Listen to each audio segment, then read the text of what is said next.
Assalamualaikum warahmatullahi wabarakatuh. Perkenalkan, nama saya Istiqomah dari kelas Pendidikan Kimia A 2019. Di sini saya akan mempresentasikan salah satu metode pembelajaran, yaitu metode ceramah. Berikut ini adalah poin-poin penting yang akan saya bahas. Yang pertama ada definisi, yang kedua strategi, yang ketiga ada kelebihan, dan yang terakhir ada kekurangan. Nah, untuk poin pertama, bagaimana definisi dari metode ceramah? Metode ceramah dari aspek bahasa merupakan penuturan atau penerangan secara lisan oleh guru. Ceramah dari aspek istilah merupakan cara guru menyampaikan sebuah materi pelajaran dengan cara penuturan lisan kepada peserta didik. Dalam metode ini, lisan dijadikan sebagai alat utama dalam menggunakan metode ceramah.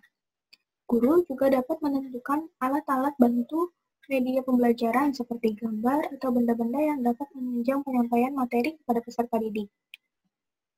Nah, poin kedua adalah strategi metode ceramah.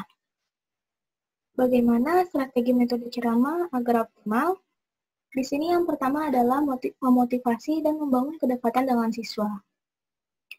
Mengapa demikian? Karena penting bagi setiap guru untuk memunculkan minat siswa di awal pembelajaran. Memunculkan minat dapat dilakukan dengan cara mengungkapkan fakta-fakta menarik atau cerita yang terkait dengan apa yang akan dipelajari. Juga perlu disampaikan manfaat dari materi yang akan kita pelajari, sehingga memunculkan makna tersendiri di dalam benak siswa. Kesan di awal pertemuan ini akan sangat mempengaruhi mood siswa pada menit-menit berikutnya. Nah, suasana keakraban atau kedekatan juga akan membuat proses pembelajaran menjadi terasa ringan, bukan menjadi beban. Selanjutnya, analogikan dengan pengalaman. Bawalah informasi yang kita sampaikan dekat dengan kehidupan siswa, sehingga siswa bisa merasakan kebermanfaatan dari informasi yang kita sampaikan. Selanjutnya, gunakan bahasa yang ringan, di mana kita berbicaralah kepada manusia sesuai dengan bahasa dengan kadar akalnya. Bahasa yang ringan dan mudah dimengerti akan menjaga mood siswa untuk tetap memperhatikan dalam pembelajaran. Sebaliknya, bahasa yang sulit dimengerti akan membuat siswa bingung dan akhirnya memunculkan kejenuhan. Nah, untuk selanjutnya adalah sistematis dan poin-poin. Penjelasan yang tidak teratur dan berbelit-belit akan membingungkan siswa. Oleh sebab itu, hendaknya seorang guru menyusun kerangka materi yang akan disampaikan dengan alur dan tahap-tahap yang jelas. Satu hal yang penting adalah untuk komitmen dengan kerangka tersebut agar tidak terjebak dengan pembahasan yang melebar sehingga keluar dari topik yang dibahas. Tidak hanya itu, sedikitnya kata-kata yang ditangkap oleh siswa seringkali menjadi problem. Hal tersebut disebabkan karena siswa tidak hanya mendengarkan, melainkan siswa juga berpikir banyak ketika mendengarkan. Sehingga penting bagi guru untuk mengikat informasi yang disampaikan ke dalam bentuk poin-poin yang mudah diingat. Contoh, siswa akan lebih mudah mengingat unsur golongan 2A dengan kata-kata beli mangga, campur sirsak, bau rasanya, daripada harus mengingat BE, MG, CA, BA, RA. Mengapa demikian? Karena menurut siswa, nama-nama unsur tersebut sangatlah asing dan rumit bagi mereka. Oleh sebab itu, guru harus memberikan kata-kata yang mudah diingat oleh siswa. Selanjutnya adalah gunakan media dan kuasai kelas.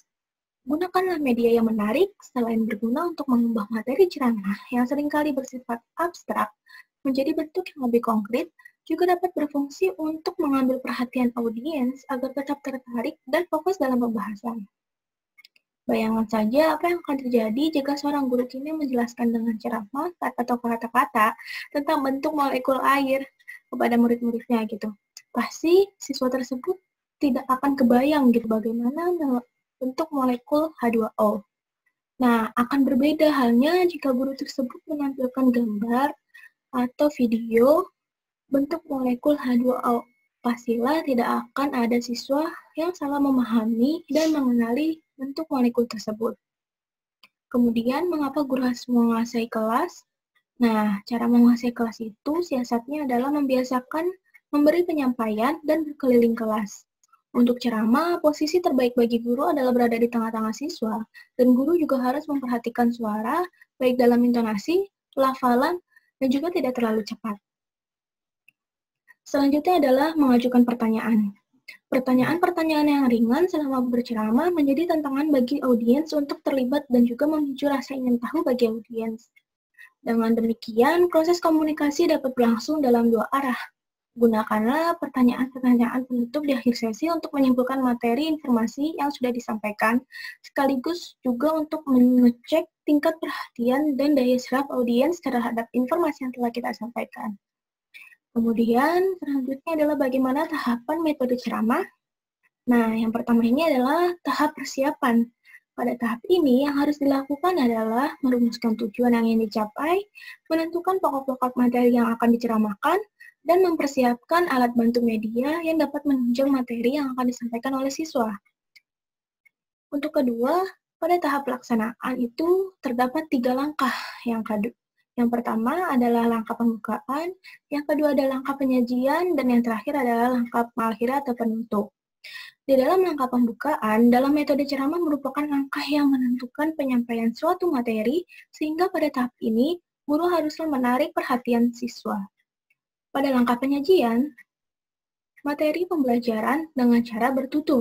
Agar ceramah berkualitas sebagai metode pembelajaran, maka guru harus menjaga perhatian siswa agar tetap terarah pada materi pembelajaran yang sedang disampaikan. Pada tahap langkah mengakhiri, ringkasan pokok-pokok materi agar materi pembelajaran yang sudah dipahami dan dikuasai siswa tidak terbang kembali, dan ciptakanlah kegiatan-kegiatan yang memungkinkan siswa untuk tetap mengingat materi pembelajaran.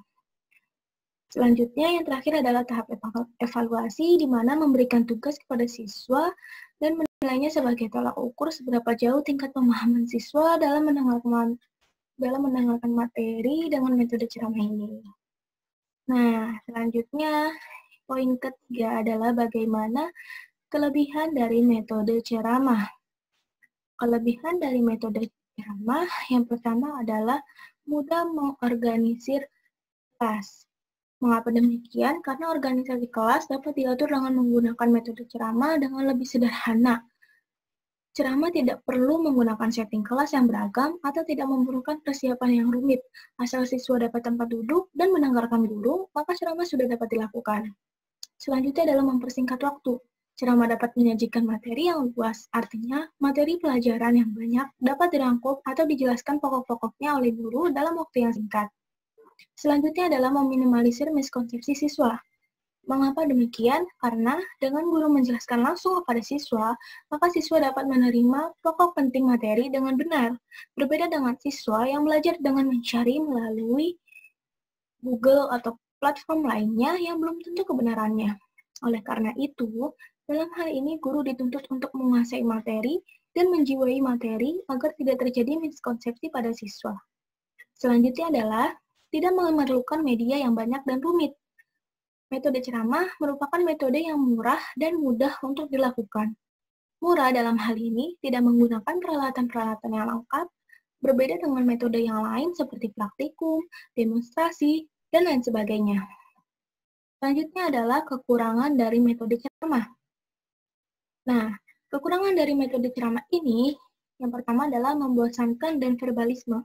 Guru yang kurang memiliki kemampuan bertutur yang baik, ceramah sering dianggap sebagai metode yang membosankan, sehingga siswa tidak memperhatikan guru tersebut karena penyampaiannya tidak menarik.